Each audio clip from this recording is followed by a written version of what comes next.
বলবেন। বলুন বিসমিল্লাহির রহমানির রহিম। আমি ঈমান আনিলাম আল্লাহ ও রাসূলের উপর, ঈমান আনিলাম কোরআন ও হাদিসের উপর। জীবনে যত পাপ করিয়াছি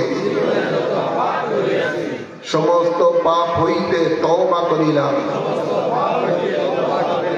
আমার দ্বীন ও ইসলাম তাজা করিতেছি, দিলের সহিত স্বীকার করিতেছি লা ইলাহা ইল্লাল্লাহু মুহাম্মাদুর রাসূলুল্লাহ। আমি বায়াত গ্রহণ করিতেছি আপনার উসিলায় হযরত মুহাম্মদ মুস্তাফা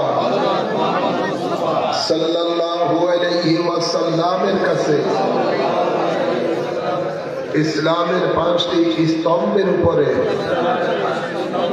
কলেমায়ে শাহাদাত, নামাজ, রোজা, যাকাত, হজ আমি সাক্ষী দিতেছি আল্লাহ এক আছেন, আল্লাহ ছাড়া কোনো মাবুদ নাই। হযরত মুহাম্মদ মুস্তাফা সাল্লাল্লাহু আলাইহি ওয়াসাল্লাম আল্লাহর শেষ নবী, শেষ রাসূল। 5 ওয়াক্ত নামাজ আদায় করিব, রমজান শরীফে রোজা রাখিব, যাকাত ফরজ হইলে যাকাত দিব, হজ ফরজ হইলে হজ করিব, কোনো হারাম কাজ করিব না, আল্লাহ ও রাসূলের নাফরমানি করিব না,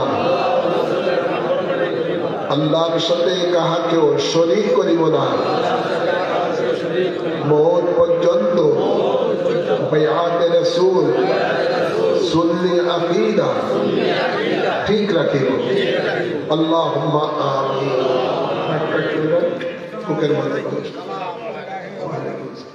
আল্লাহ আমাদের এই বায়াতকে কবুল করুন। নবীর এই গোলামির মধ্যে